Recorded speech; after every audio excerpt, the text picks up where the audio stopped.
तो hello guys, welcome back again to again. आप लोगों का स्वागत है मेरे इस चैनल पे जिसका नाम है तरुण स्टडी सेंटर। ठीक है। और इंग्लिश की आप लोगों को वीडियो मिल चुकी होगी अभी तक, जहां तक मुझे लगता है। ठीक है ना। इंग्लिश का हम लोगों ने क्या था आपका करा चुके हैं। दूसरी वीडियो में बेसिक की दूसरी वीडियो आ चुकी है, वो देख लीजिएगा। ठीक है। अब हम बात कर रहे हैं हिस्ट्री की सेकंड वीडियो की। किसकी? हिस्ट्री की सेकंड वीडियो, जो मैंने आप लोगों को वादा किया था कि मैं जल्द ही आप लोगों के सामने ले आऊंगा। ठीक है। उस चैप्टर को जिसका नाम है सिंधु घाटी सभ्यता, जिसको इंग्लिश में बोला जाता है इंडस वैली सिविलाइजेशंस। ठीक है ना। ये बहुत बच्चों ने पढ़ा होगा चैप्टर, बहुत सी चीजें इसमें से नोट भी करी होगी, और कुछ लोगों ने नहीं पढ़ा होगा। उसके लिए आज उन लोगों के लिए आज ये चैप्टर नया होने वाला है। ठीक है। मगर टेंशन मत लो, मैं इस चैप्टर को कुछ इस तरीके से आप लोगों को समझाने वाला हूँ कि आप लोगों के दिमाग से ये चैप्टर फिर कभी बाहर ना निकले। ठीक है ना। फिर कभी बाहर ना निकले, इस तरीके से मैं आप लोगों को इस चैप्टर के बारे में समझा दूंगा। ठीक है। तो ज्यादा मतलब इसके बारे में कुछ बताने की जरूरत तो है नहीं। ठीक है ना। तो स्टार्ट करते हैं इस चैप्टर को। ठीक है। सिंधु घाटी सभ्यता। सिंधु घाटी सभ्यता का विस्तार किस तरीके से है, कैसा कैसा इसका मतलब किस तरीके से स्ट्रक्चर रहा है, किस तरह से समाज रहा है, उन सब चीजों के ऊपर मैं बात कर लेता हूँ। देखिए, सिंधु घाटी सभ्यता 1921 में सर जॉन मार्शल द्वारा इस इस सभ्यता की खोज की गई, मतलब इस स्थल की खोज की जा रही थी। निर्देशक थे आपके कौन? Sir John Marshall. Sir John Marshall के द्वारा इस निर्देशक पे इसको खोजा जा रहा था। किसके द्वारा? सर जॉन मार्शल के द्वारा 1921 में खोजा गया। अध्यक्षता कौन कर रहा था? निर्देशक कौन कर रहे थे? ये थे आपके सर जॉन मार्शल, जो इसकी अध्यक्षता निभा रहे थे। ठीक है। और किसकी अध्यक्षता में खोजा गया, अगर ये क्वेश्चन आता है तो सर जॉन मार्शल आता है। ठीक है ना। और किन की देखरेख में इसको खोजा गया? वो थे आपके दयाराम सैनी। दयाराम सैनी के नेतृत्व में, क्या दयाराम सैनी के नेतृत्व में मतलब देख रेख में इस हड़प्पा नामक स्थल को खोजा गया। कब खोजा गया? 1921 में। कब खोजा गया? 1921 में। इसके अध्यक्ष कौन थे? इसके अध्यक्ष थे आपके जॉन मार्शल। ठीक है ना।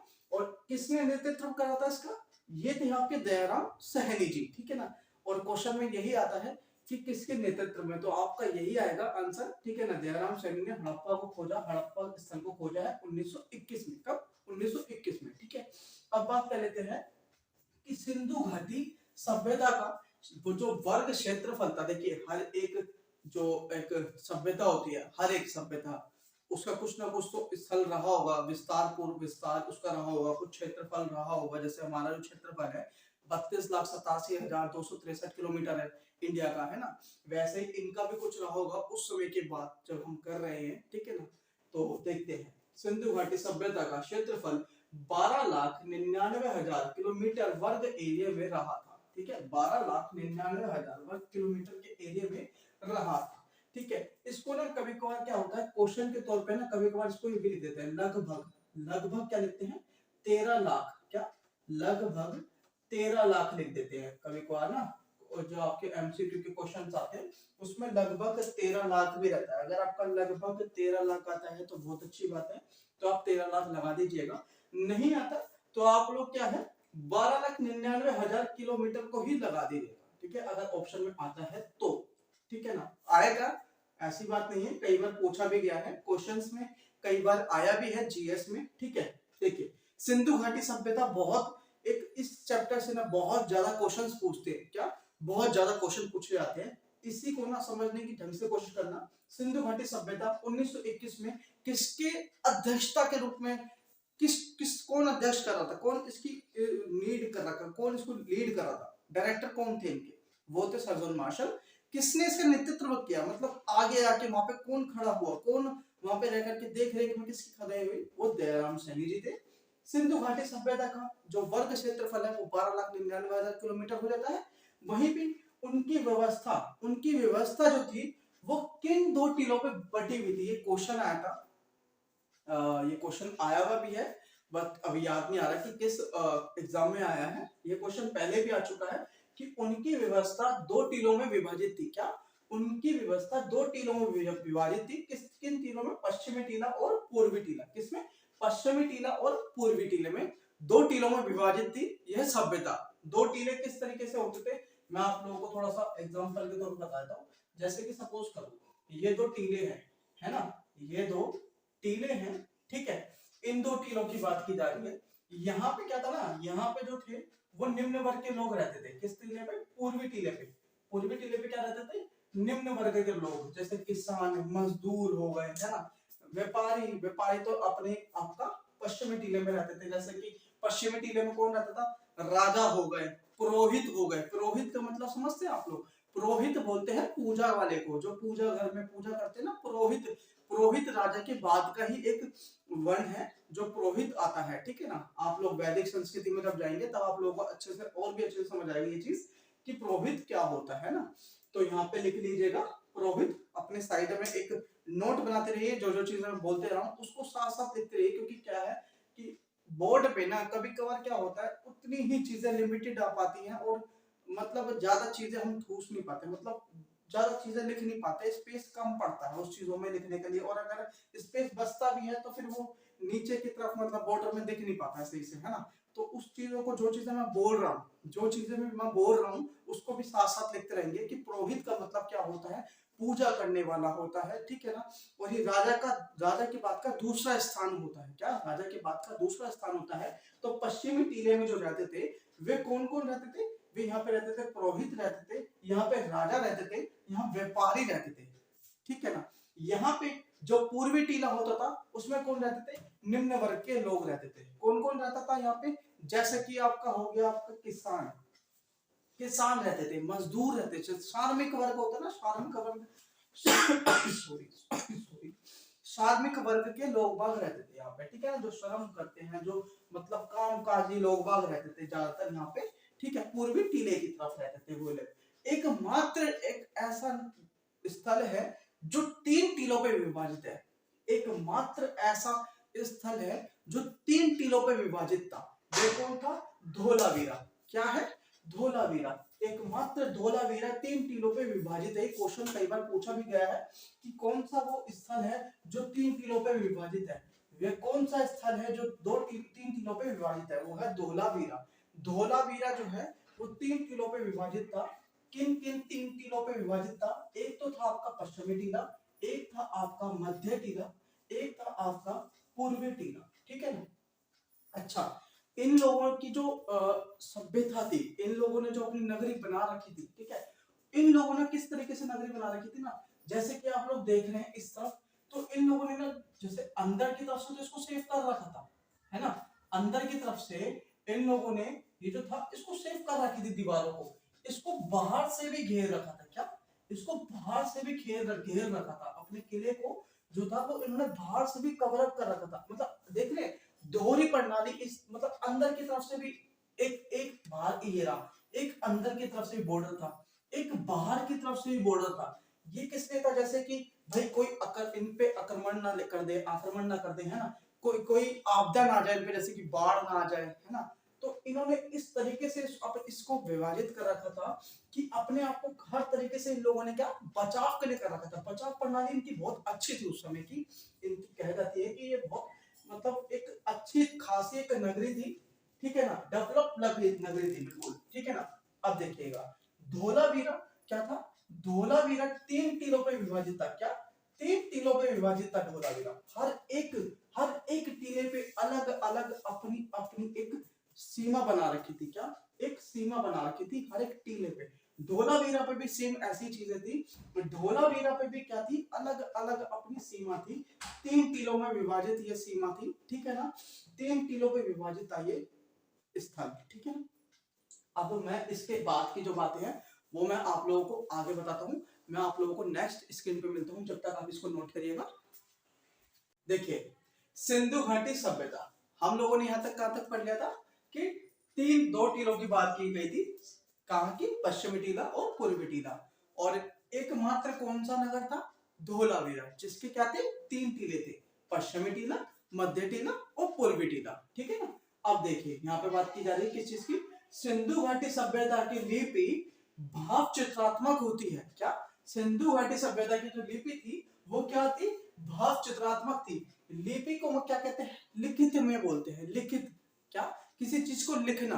किसी चीज को दर्शाना, ठीक है ना, अपने बारे में बताना, ठीक है, लिपि।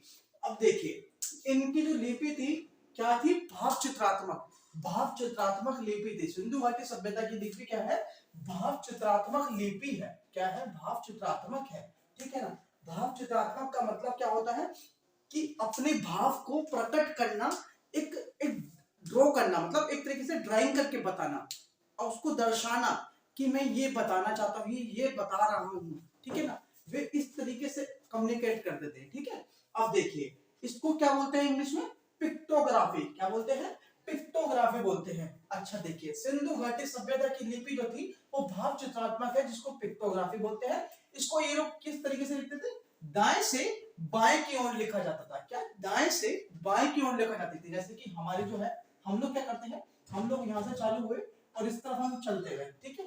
फिर हम लोगों ने यहाँ से दोबारा से लिखना चालू करा, है ना। हम लोगों ने क्या करता है ना, हम लोग यहाँ से शुरू करते हैं और यहाँ पे एंड करा और दोबारा यहाँ से स्टार्ट किया, है ना। मगर इनका अलग था। ये लोग क्या करते थे कि ये लोग यहाँ से शुरू करते थे और एंड जहां से होता है ये लोग वहीं से दोबारा शुरू करते थे। मतलब जिस एंड पे जिस छोर पे एंड होता है ये लोग वहीं से दोबारा स्टार्ट करते थे। जैसे कि यहाँ से शुरू करा, यहाँ पे खत्म करा, तो यही से इस तरफ से ही शुरू करा और यहाँ पे खत्म करके अब दोबारा से इस तरफ चलेंगे, फिर इस तरफ आएंगे, ठीक है ना। तो इसको क्या कहते हैं भैया, इनकी लिपि क्या थी, सिंधु घाटी सभ्यता की लिपि थी भाव चित्रात्मक लिपि, और ये दाएं से बाएं की ओर लिखी जाती थी। इसका इंग्लिश में मीनिंग क्या है, पिक्टोग्राफी, ठीक है ना। अब देखते हैं, देखिए इनका समाज क्या है, इनका समाज क्या है। अब मैं आपको बताता हूँ, जैसे कि हमारा समाज क्या है, हमारे समाज में क्या है, हमारा समाज हमारे पिता के ऊपर चलता है। क्या, पिता के ऊपर चलने वाला समाज है, ठीक है ना। आपके घर का जो हेड ऑफ मेंबर होगा वो कौन है, पिताजी, फादर, है ना। आपके घर के जो डिसीजन लिए जाते हैं वो कौन लेते हैं, फादर, है ना, पिताजी लेते होंगे आपके, ठीक है। मगर उन लोगों का क्या था उस समय, इन लोगों का था समाज जो था वो मात्र सतात्मक समाज था। क्या, मात्र सतात्मक समाज था। हम लोगों का क्या है, पितृ सतात्मक समाज है, मतलब कि पिता के रूप में दर्शाया गया। जैसे कि पिता की जहाँ पे मर्दों की चलती है, ठीक है ना, जहाँ पे मर्दों की चलती है, ठीक है। यहाँ क्या था, औरतों की बात की जा रही है। यहाँ पे क्या था, औरतों को प्रेफरेंस दिया जाता है। क्या, औरतों को दिया जाता था प्रेफरेंस, कि इन लोगों की बात चलती थी वहां पे, इन लोगों के डिसीजंस क्या होते थे, सर्व सम्मानित किए जाते थे उस समय, ठीक है ना। इन लोगों का समाज जो था वो मध्य सतात्मक समाज था, ठीक है ना, मध्य सतात्मक समाज था इनका, ठीक है।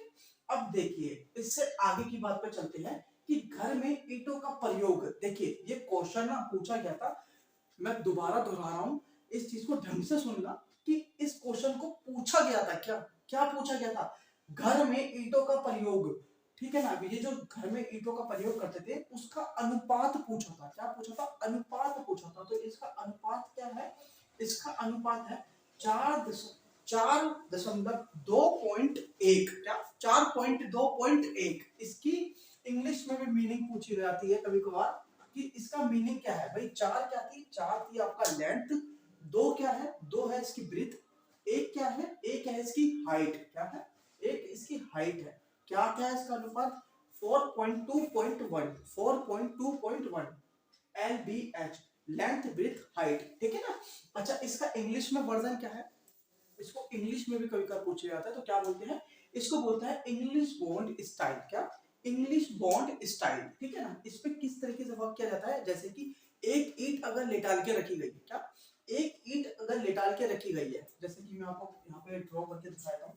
देखिए अगर एक ईंट अगर यहाँ पे ड्रॉ लेटाल के रखी गई है तो जो इसके ऊपर की ईंटें होंगी वो खड़ी रहेंगी। क्या, इसके ऊपर की ईंटें खड़ी रहती हैं, फिर इसके ऊपर एक ईंट लेटाल के रखी जाती है। ऐसे ही करते करते क्या होता है, ये डिजाइन रहता है। इसको क्या कहा जाता है, इंग्लिश बॉन्ड। क्या कहता है, इंग्लिश बॉन्ड, ठीक है ना। अब इससे आगे की बात करते हैं। हाँ इसमें एक चीज और नोट करिएगा कि इनकी ईंटों का रंग कौन सा था। मैं यहाँ पे नोट नहीं कर पाऊंगा, आप लोग नोट करिए, अपनी अपनी नोटबुक में नोट करिए कि इनकी ईंटों का, सिंधु घाटी सभ्यता में इनकी ईंटों का रंग किस प्रकार का था, तो वो था लाल कलर का। क्या, लाल कलर का। अगर क्वेश्चन आए, अगर एक क्वेश्चन आए, मैं आपको बताता हूँ, अगर क्वेश्चन आता है कि सिंधु घाटी सभ्यता में सबसे ज्यादा प्रयोग में आने वाला रंग या कलर कौन सा था, तो आप लोग क्या लिखेंगे, यहाँ पे मैं लिख देता हूँ वैसे, लाल रंग, है ना, लाल।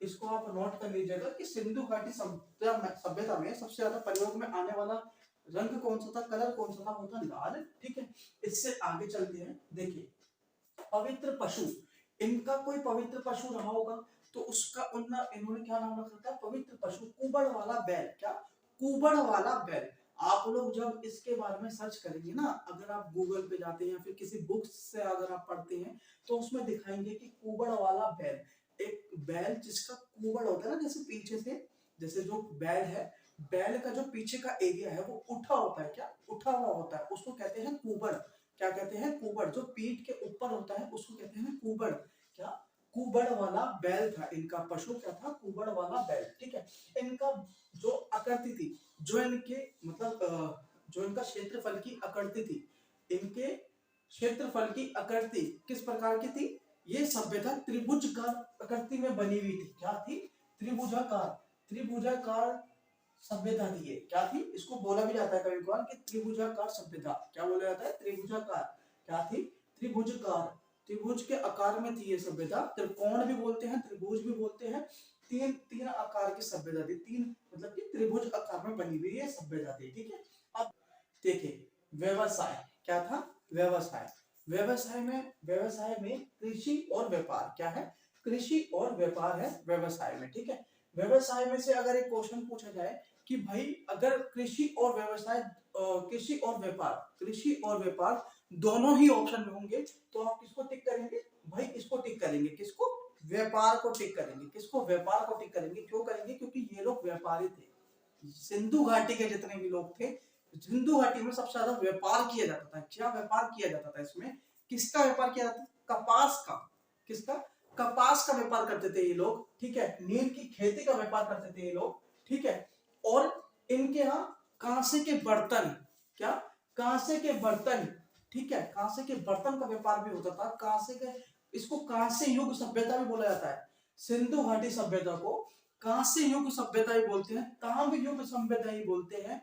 इसको कांस्य युग और ताम्र युग सभ्यता भी बोलते हैं। क्यों बोलते हैं, क्योंकि यहाँ पे कांसे के बहुत ज्यादा आपकी साक्ष्य पाए गए हैं, तांबा का बहुत ज्यादा साक्ष्य पाए गए हैं। ठीक है, इसलिए इसको मैं आपको बोलूंगा, सजेस्ट करूंगा बहुत अच्छा, कि अगर किसी ऑप्शन में आता है कि भाई सिंधु घाटी सभ्यता का व्यवसाय किस प्रकार का था सॉरी, तो आप लोग टिक करेंगे व्यापार को। किसको, व्यापार को। अगर व्यापार ऑप्शन में नहीं है तब तो आप कृषि को लगा सकते हैं, मगर कृषि और व्यापार दोनों है तो मैं बोलूंगा आप व्यापार लगाइए पहले। ठीक है, कृषि गया, कोई दिक्कत नहीं। कृषि ये लोग करते थे मगर उससे ज्यादा ये व्यापार करते थे। मैं व्यापार का क्यों कह रहा हूं, इसका एक कारण है। आप जब थोड़ा सा अभी इससे नेक्स्ट स्लाइड पे जब चलेंगे, जब मैं स्थलों में बताऊंगा तो स्थलों में आप एक चीज पढ़ेंगे कि इन लोगों ने जब ये व्यापार करते थे तो मेसोपोटामिया नामक की सभ्यता थी उस समय। सिंधु घाटी सभ्यता के साथ साथ मेसोपोटामिया नाम की सभ्यता थी, जो इस समय कहां पे पड़ती है, ईरान इराक में पड़ती है। कहां पे, ईरान इराक में पड़ती है, जिसका नाम अब ईरान इराक है। ये लोग उनसे व्यापार करा करते थे। क्या, व्यापार किया करते थे ये लोग उनसे। इसलिए मैं इस वजह से इस पॉइंट के पॉइंट ऑफ व्यू पर कह रहा हूं कि आप लोग व्यापार जरूर लगाना। ठीक है, इससे आगे चलते हैं। वर्ग, इनका वर्ग किस प्रकार का था, जैसे कि आज के टाइम पे हमारा वर्ग जो है, हमारे यहाँ पे डॉक्टर हैं, हमारे यहाँ पे भाई स्पोर्ट्स पर्सन भी है, हमारे यहाँ पे नेता भी हैं, हमारे यहाँ टीचर्स भी हैं, हर कोई वर्ग है। तो इनके यहाँ किस तरह का वर्ग था, इनके यहाँ पे योद्धा, विद्वान, व्यापारी, शार्विक, हर तरीके का इनके यहाँ वर्ग था। ठीक है, इससे आगे चलते हैं। तो इससे आगे का मैं समझना चाहूंगा थोड़ा सा, इस डायग्राम पे थोड़ा सा ध्यान दीजिए। देखिए इसमें क्या लिखा हुआ है, नॉर्थ ईस्ट साउथ वेस्ट। ठीक है, इसका ये सभ्यता कितने आकार में फैली हुई थी, यह सभ्यता कितने वर्ग क्षेत्रफल में, कितने आकार में फैली गई थी, इस चीज के बारे में मैं बता रहा हूँ। ठीक है, देखिए ये जो सभ्यता है, ईस्ट में आलमगीरपुर, क्या, आलमगीरपुर सब आपके स्थल तक फैली हुई थी। आलमगीर कहां पे पड़ता है आपका, यूपी में। यूपी में कहां पे, मेरठ में पड़ता है। कहां पे, यूपी में मेरठ में पड़ता है। इनकी नदियां बहुत ज्यादा इंपॉर्टेंट है, इनकी नदियां नोट कर लीजिएगा। इनकी नदी है, इसकी जो नदी है आलमगीर की, इसकी नदी का नाम है हिंडल। क्या, हिंडल नदी है। ठीक है, अब देखिए आपका वेस्ट में कौन सा है, वेस्ट में आपका सुतकांगा डेरो। क्या, सुतकांगा डेरो। सुतकांगा डेरो कहां का है, आपका पाकिस्तान का है। इसकी जो नदी पड़ती है दशाक पड़ती है। ठीक है, अब देखिए साउथ, साउथ में ये सभ्यता कहां तक फैली हुई थी, साउथ में ये सभ्यता दामाबाद, ये कहाँ पे पड़ता है? महाराष्ट्र में पड़ता है। इसकी जो नदी पड़ती है प्रवारा पड़ती है, ठीक है। अब देखिए ये जो है था नॉर्थ में कहां तक फैला गया था? नॉर्थ में सभ्यता कहां तक फैली हुई थी? ये सभ्यता मांडा तक फैली हुई थी। कहां का क्षेत्र है? जम्मू कश्मीर लद्दाख का क्षेत्र है ये, ठीक है। और इसकी जो नदी पड़ती है वो चिनाब पड़ती है। क्या पड़ती है? चिनाब पड़ती है। जहां तक कि मैंने आपको अभी तक नोट करवाया है इसको नोट करिएगा, फिर मैं आप लोगों को नेक्स्ट स्लाइड पे मिलता हूं, ठीक है। नोट करिएगा इसको। तो आप लोगों ने वो सब कुछ नोट कर लिया होगा, ठीक है। तो आ जाते हैं साइड पे। चलिए सिंधु घाटी सभ्यता का स्थल पूछते हैं, ठीक है ना। सिंधु घाटी सभ्यता में इस चैप्टर में सबसे ज्यादा यहाँ से पूछे जाने वाले क्वेश्चन कौन से होते हैं? स्थल से रहते हैं। किससे रहते हैं? स्थल से रहते हैं। स्थलों में क्या खोजा गया है, उससे क्या अवशेष मिले हैं, क्या अवशेष की प्राप्ति हुई है, उनसे लेके रिलेटेड क्वेश्चंस आपसे पूछे जाते हैं हर एक गवर्नमेंट जॉब एग्जाम्स में, ठीक है ना, इस चैप्टर से, ठीक है। देखिए हड़प्पा सभ्यता 19 हड़प्पा का जो स्थल था 1921, ठीक है। और इसको किसने बोला था? दयाराम सैनी जी ने। किसने? दयाराम सैनी जी ने। अब इनकी जो है सबसे ज्यादा इंपॉर्टेंट क्या हो जाती है इसमें? नदियां। क्या? नदियां। तो आप इसको 100% ना याद रखिएगा कि हड़प्पा स्थल की जो नदी है वो पड़ती है आपकी क्या? रावी। और इसका क्षेत्रफल, इसका जो क्षेत्र पड़ता है वो कौन सा क्षेत्र पड़ता है? पाकिस्तान का क्षेत्र पड़ता है। क्या? पाकिस्तान का क्षेत्र पड़ता है। हड़प्पा को 1921 में खोजा था। नदी इसकी पड़ती है रावी, इसका क्षेत्र है पाकिस्तान। किसने खोजा था? दयाराम सैनी जी ने, ठीक है। यहाँ पे शवों को दफनाए जाने का साक्ष्य मिलता है। क्या? हड़प्पा स्थल से सबसे ज्यादा शवों को दफनाए जाने का साक्ष्य मिलता है। देखिए सिंधु घाटी सभ्यता के जो लोग थे वे लोग, मतलब जैसे हमारे यहाँ पे जो होता है, जैसे इंडियंस में जैसे अपने यहाँ पे होता है कि भाई आप जो है अगर कोई किसी की मृत्यु हो जाती है तो उसके बाद उसको जला दिया जाता है, मतलब उसको जला दिया जाता है उसको, ठीक है। मगर इनमें क्या था? इन लोगों में क्या था? इनमें क्या था? जलाया नहीं जाता था, इनमें दफना दिया जाता था। मतलब मिट्टी में दफना देते थे और उनके साथ ना कुछ उनकी जो रिलेटेड निशानी होती है उससे रियल जो उससे उनकी रिलेटेड निशान थे उनसे कुछ मिलती जुलती उनकी जो चीजें थी, उनकी मन पसंदीदा चीजें, जैसे कि बहुत सी खोजों में ऐसा निकला गया कि भाई किसी मनुष्य के साथ उसके कुत्ते को भी दफना दिया गया था। किसी मनुष्य के साथ उसके प्रिय जानवर, जो भी उनके प्रिय जानवर होते थे उनको दफना दिया जाता था। या फिर ऐसा होता था कि उनके जैसे बने हुए मटके जो थे, मटके मटके मटके जो थे मटके भी दफनाए गए थे कई बार। कुछ सोने की वस्तुएं या फिर कुछ सपोज उनसे रिलेटेड कुछ भी चीजें ऐसी जो उनकी बहुत प्रिय चीजें थी वो उनके साथ ही दफना दी जाती थी, ठीक है। सिंधु घाटी सभ्यता में, ठीक है ना। देखिए शवों को दफनाए जाने का साक्ष्य, सबसे ज्यादा साक्ष्य कहां से पाया जाता है? वो पाया जाता है आपका कहां से? आपका हड़प्पा से, ठीक है, हड़प्पा स्थल से, ठीक है। कछुए की हड्डी के साक्ष्य कहां से पाए गए हैं? कछुए की हड्डी के साक्ष्य कहां से पाए गए हैं? हड़प्पा स्थल से। ये कभी कभार क्वेश्चन पूछे जाते हैं। ये मैंने वो चीजें लिखी हैं, लिखने को तो मैं यहाँ पे इतना लिख दूंगा शायद मेरे ब्लैक बोर्ड और उसकी बाहर की जो मतलब बाउंड्री जो दीवार है उसकी बाहर की वो भी कम पड़ेगी। इतना कुछ मैं लिखवा सकता हूँ, मगर मैं क्यों नहीं लिखवाऊंगा? क्योंकि फालतू वेस्टेज है। मैं एनालाइज करके लेके आऊं बिल्कुल पॉइंट टू पॉइंट कि भाई क्या पूछे जाते हैं। इतने टाइम से इतने पेपर्स में कौन कौन चीजों को, कौन कौन से क्वेश्चंस को रिपीट किया गया है, मैंने उसके अकॉर्डिंग ही इस चैप्टर को दोबारा से आप लोगों के लिए प्रिपेयर किया है, ठीक है। और उसके अकॉर्डिंग ही मैं आपको पढ़ाऊंगा, ठीक है ना। देखिए पढ़ाऊंगा मैं बिल्कुल बेसिक से, जैसे मैंने बोला था, मैंने वादा किया था, मैं वैसे ही बेसिक से ही पढ़ाऊंगा बिल्कुल। बस जो इनमें जो अवशेष पाए गए उसमें मैं वो पॉइंट लिखूंगा जो क्वेश्चन पूछे गए हैं। क्या? जो question repeat repeat repeat time पूछे गए हैं बार बार, ठीक है ना। तो कछुए की हड्डी का एक क्वेश्चन आया था, वो मैंने इसमें लिखा हुआ है। शवों को दफनाने का साक्षी, ये भी क्वेश्चन आ चुका है। मुद्रा बनाने का सेल खड़ी, मुद्रा बनाने के लिए ना ये लोग सेल खड़ी के पाउडर का यूज करते थे। किसका? सेल खड़ी का पाउडर होता है, व्हाइट कलर का होता है। कुछ लोगों को पता होगा, मेरे ख्याल से कुछ लोगों को पता होगा जो इस चैप्टर से रिलेटेड है, जिन्होंने पहले पढ़ा होगा उनको पता होगा कि सेल खड़ी का पाउडर होता है व्हाइट कलर का, ठीक है ना। अब देखिए ये क्वेश्चन भी पूछा गया है कि मुद्रा बनाने के लिए किसका इस्तेमाल करते थे ये लोग? सेल खड़ी का पाउडर का यूज करते थे, ठीक है। अब देखिए महिला के गर्भ से निकलता पौधा का चित्र। अब कई जगहों पे इसको चित्र बोला जाता है, कई जगह पे मूर्ति बोला जाता है, मगर मेन अपना मूर्ति और चित्र नहीं है। मेन अपना क्या है? महिला के गर्भ से, मतलब महिला के गर्भ से मतलब पेट से निकलता हुआ पौधा। मतलब पेट है, पेट इस जगह से, पेट से निकलता हुआ पौधा दिखलाया गया, आकृति दिखलाई गई है, आकृति बोल लो, चित्र बोल लो, मूर्ति बोल लो, ठीक है ना। उसका नाम इतिहासकारों ने क्या रखा है, उसका नाम इतिहासकारों ने रखा है उर्वरकता की देवी। क्या, उर्वरकता की देवी इसका नाम रखा गया है, ठीक है। अब हम चलते हैं मोहनजोदड़ो पे, ठीक है।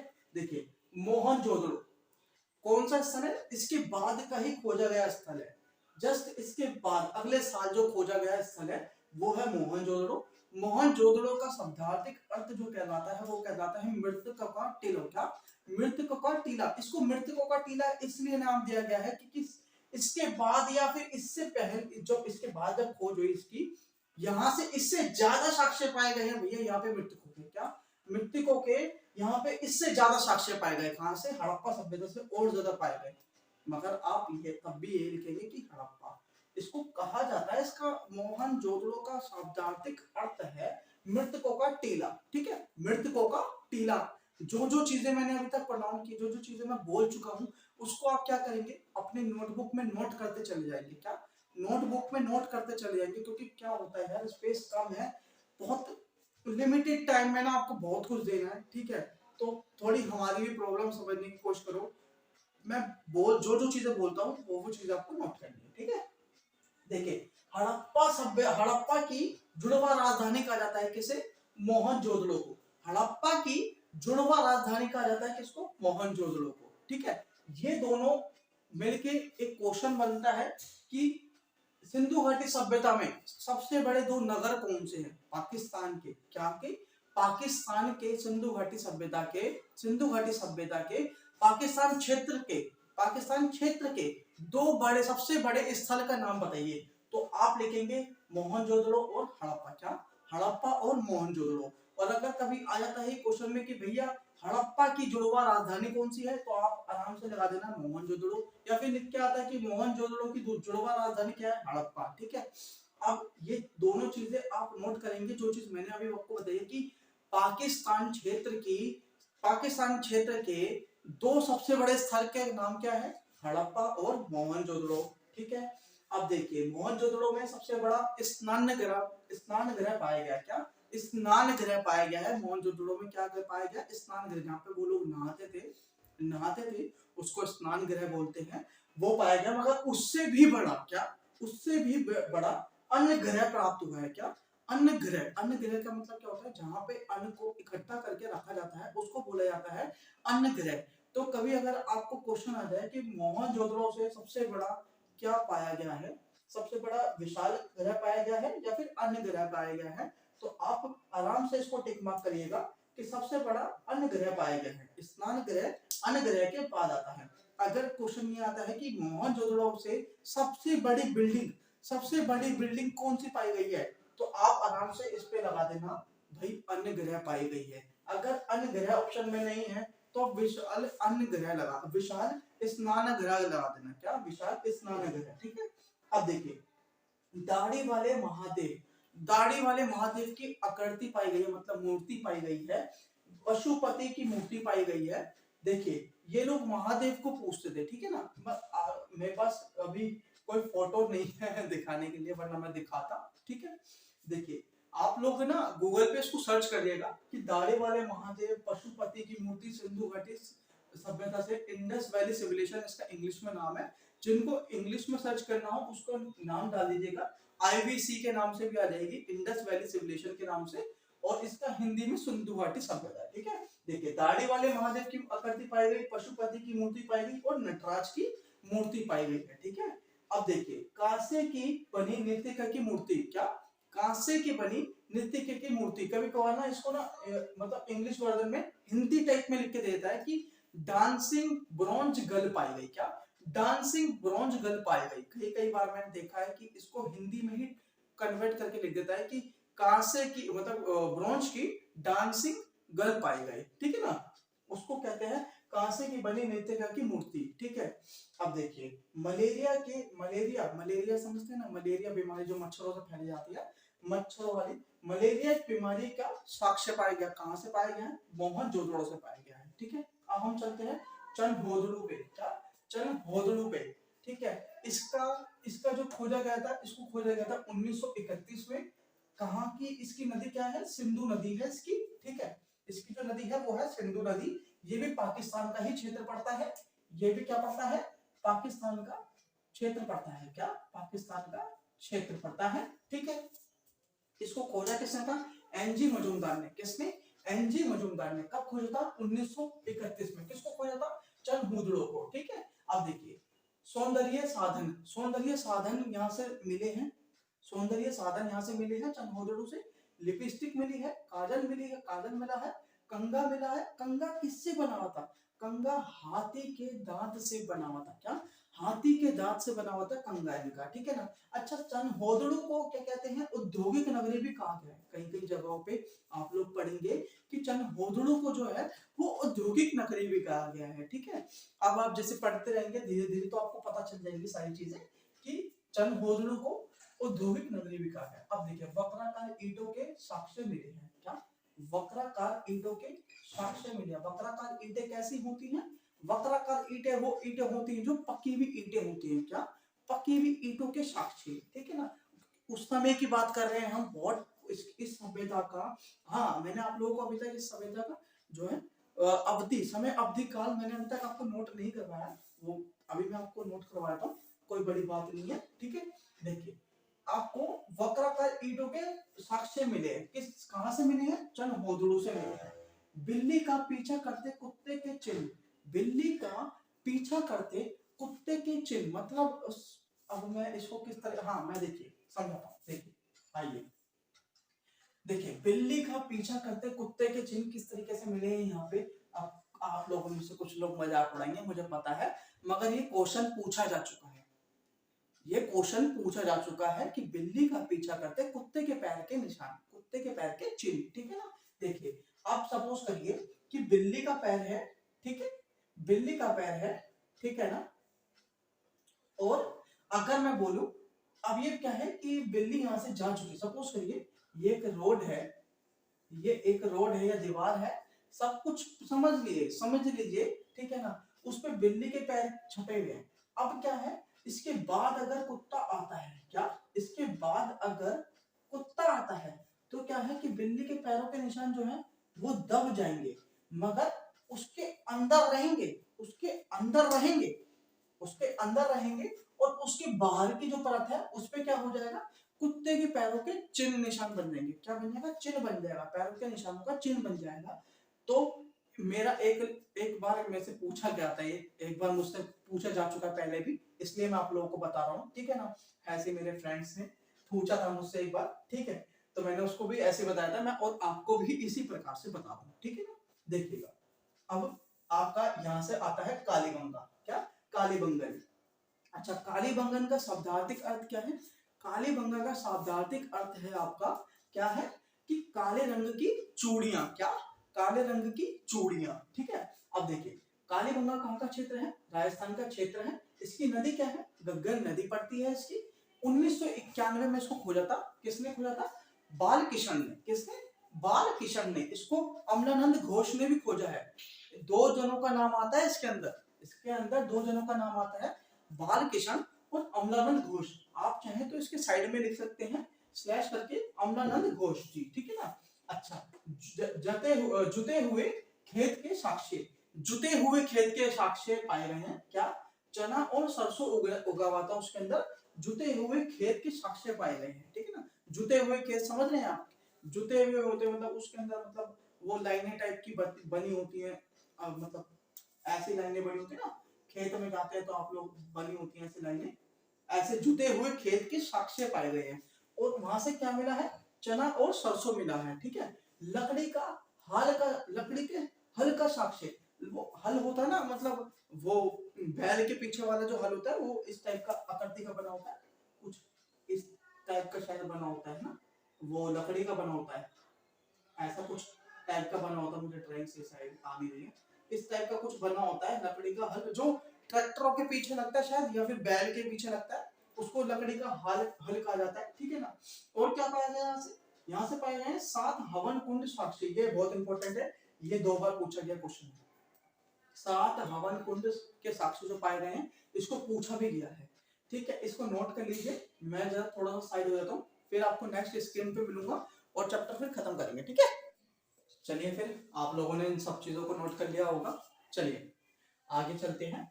अब आ गए हैं लोथल पे। लोथल स्थल, लोथल, पहले तो एक चीज समझिए, लोथल को क्या कहते हैं? लोथल को कहते हैं गोदीवाड़ा। गोदीवाड़ा, गोदीवाड़ा का अर्थ क्या है? बंदरगाह। क्या? बंदरगाह, जहां पे शिप्स खड़ी होती है ना, शिप्स खड़ी होती है, बड़ी बड़ी नाव, शिप्स, जहां से समुद्र में आया जाया करता है, उसको कहते हैं गोदीवाड़ा शिप, जहां पे खड़ी होती है, ठीक है। लोथल, लोथल कहाँ का क्षेत्र है? गुजरात का क्षेत्र है। इसकी नदी क्या है? भोगावा, ठीक है ना, भोगावा नदी है। अच्छा, मानव निर्मित बंदरगाह, देखिए लिखा भी है इसमें, मानव निर्मित बंदरगाह था। सिंधु घाटी सभ्यता को क्या कहा जाता है? सिंधु घाटी सभ्यता की, लोथल को सिंधु घाटी सभ्यता की व्यापारिक नगरी कहा जाता है। क्या? व्यापारिक नगरी कहा जाता है। और औद्योगिक नगरी कैसे कहा जाता है? अभी आप लोग मेरे को कमेंट करके बताएंगे। ये बात मैंने अभी आपको थोड़ी देर पहले बताई थी कि औद्योगिक नगरी कौन सी है। ये क्या है? ये है व्यापारी नगरी, ठीक है ना। अच्छा, दरवाजे मुख्यतः सड़क की ओर खुलते थे। आपको समझ में आ रहा है? दरवाजे मुख्यतः सड़क की ओर खुलते थे। क्या? जैसे कि ये सड़क है, ठीक है ना, और ये घर है, ठीक है ना। दरवाजे हमारे आमतौर पे क्या है? अंदर की ओर खुलते हैं। क्या? अंदर की ओर खुलते हैं। मगर इनके क्या कहते हैं? लोथल सिर्फ खाली एकमात्र ऐसा स्थल था जिसके दरवाजे जो थे बाहर की ओर खुलते थे। क्या? सड़क की ओर खुलते थे, ठीक है ना। इसको नोट करेंगे आप, ये बहुत इंपॉर्टेंट क्वेश्चन है, आ भी सकता है, ठीक है ना। तो आप नोट करिए, दरवाजे मुख्य रूप से सड़क की ओर खुलते थे। क्या? दरवाजे मुख्य रूप से सड़क की ओर खुलते थे। शतरंज के साक्ष्य पाए गए हैं। कहां से? लोथल से। मम्मी मॉडल, मम्मी का मॉडल, मम्मी का मॉडल मतलब समझ रहे हैं? जैसे कि मैंने आपको बताया था, मेसोपोटामिया नामक सभ्यता जो थी, उसके इसके साथ व्यापार करते थे ये लोग। क्या? व्यापार करते थे। तो मम्मी का जो मॉडल होता है, वो जो एक आकृति टाइप में बना होता है, उसका मॉडल पाया गया है यहाँ से, ठीक है ना। एक चीज आप लोग इसमें नोट करिएगा, ठीक है, वो चीज नोट करिए कि उस समय की जो सभ्यताएं थी, उस समय की जो सभ्यताएं थी, तो आपसे क्वेश्चन पूछ सकता है कि सिंधु घाटी सभ्यता के समय में और कौन कौन सी सभ्यताएं रही थी। तो आप लोग नोट करेंगे कि भाई मेसोपोटामिया, क्या? मेसोपोटामिया और चीन की सभ्यता। क्या? मेसोपोटामिया और चीन की सभ्यता उस समय सिंधु घाटी सभ्यता के समय में थी, ठीक है ना। चलिए, जो जो चीजें देखिए नोट करवाने वाली होती है, मैं आपको खुद ब खुद नोट करवा दूंगा। टेंशन मत लीजिए, आपके नोट एकदम एक्यूरेट बनेंगे, एकदम ऐसे बन जाएंगे नोट्स। आप लोग इसको पढ़ के अगर एग्जाम देते हैं, मैं कह रहा हूं कि आप पास हैं। आप पास है, बस आप हिम्मत तो करिए, आप पढ़िए तो सही। जुनून दिखाना होता है, एक बार जुनून दिखाइए अपना, पढ़िए दबा के, ठीक है ना। धोलावीरा, धोलावीरा कहाँ का क्षेत्र है? ये गुजरात का क्षेत्र है। आप देखिए, धोलावीरा को क्या कहा जाता है? धोलावीरा को कहा जाता है सफेद कुआं। क्या? धोलावीरा का जो शब्दार्थिक अर्थ है, शब्दार्थिक अर्थ क्या है धोलावीरा का? सफेद कुआं, क्या ना, ठीक है, सफेद कुआं धोलावीरा का शब्दार्थिक अर्थ है। ये गुजरात का क्षेत्र है। इसकी नदी जो पड़ती है वो लूनी पड़ती है। इसको किसने खोजा था? जेपी जोशी जी ने खोजा था। जल जल का कुंड के साक्ष्य पाए गए हैं। कहां से पाए गए हैं? धोलावीरा से। सुनामी के साक्ष्य पाए गए हैं, स्टेडियम के साक्ष्य पाए गए हैं। कहां से पाए गए हैं? धोलावीरा से। घरों में जो ईंटों का इस्तेमाल किया जाता था, उसमें रंग किस प्रकार का होता था? सॉरी, लाल रंग होता था। मैंने आपको पहले बताया था, पहले स्टार्टिंग में जब चैप्टर स्टार्ट किया था, तब मैंने आपको स्टार्टिंग बोल दिया था कि यहाँ पे सबसे ज्यादा लाल रंग का इस्तेमाल किया जाता था। सिंधु घाटी सभ्यता में लाल रंग का बहुत ज्यादा इस्तेमाल किया जाता है, ठीक है ना। अब देखिए, ये सारे स्थल वो स्थल थे जिनसे सबसे ज्यादा खोज की गई है, ठीक है। अच्छा, ये कभी कभार पूछे जाने वाले स्थल हैं। इनसे ये नहीं पूछा जाता कि क्या नाम है, इससे क्या मिला है, इससे क्या नहीं मिला। इससे मोस्टली ज्यादातर ये पूछ लिया जाता है, ये चीज पूछ ली जाती है कि रोपड़, रोपड़ कहाँ का क्षेत्र है? रोपड़ कहाँ का क्षेत्र है? पंजाब का क्षेत्र है। इसकी नदी क्या है? सतलज नदी है इसकी, ठीक है। बनावली, बनावली कहाँ का क्षेत्र है आपका भैया? हरियाणा का क्षेत्र है। इसकी नदी क्या है? सरस्वती, जो पहले कभी हुआ करती थी, ठीक है। अब ये है राखी गढ़ी, राखी गढ़ी कहाँ का क्षेत्र है आपका? हरियाणा का ही क्षेत्र है। इसकी नदी क्या है? सरस्वती। देखिए मेरी बात सुनिए कि इसमें, इस सभ्यता में अभी तक के कई सारे स्थल खोजे जा चुके हैं, कई सारे। अगर मैं लिखवाने बैठा तो बहुत छोटा छोटा सा लिखवाना पड़ेगा, क्योंकि कई सारे स्थल हैं इसके, ठीक है ना। देखिए, जो स्थल पूछे जाते हैं और जिन स्थल से जो जो चीजें पूछी जाती हैं, पूरा एनालाइज करके मैंने आप लोगों को लिखवा दिया है।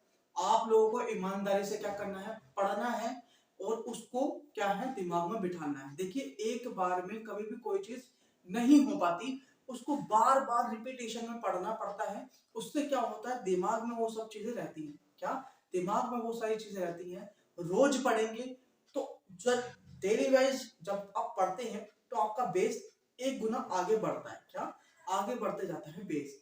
तो उस चीजों को फॉलो करिए जो चीजें मैंने आपको बताई हैं, ठीक है। अच्छा अब मैं एक काम करता हूं, आप इसको फटाफट से नोट कर लो, जल्दी से नोट करो।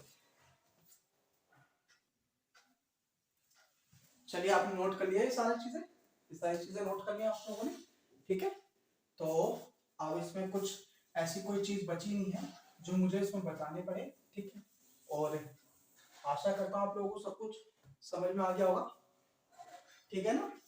तो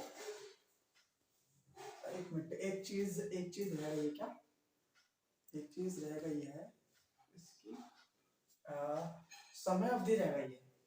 समय अवधि लिख लीजिए 2700 BC टू आपका रहने वाला है यहाँ पे, सॉरी 2700 नहीं है, 2550 BC से स्टार्ट करके 2550 लिखेगा, यहाँ पे लिख देता हूं 2550 BC से लेके आपका 1700 तक, क्या 1700 BC तक, ठीक है।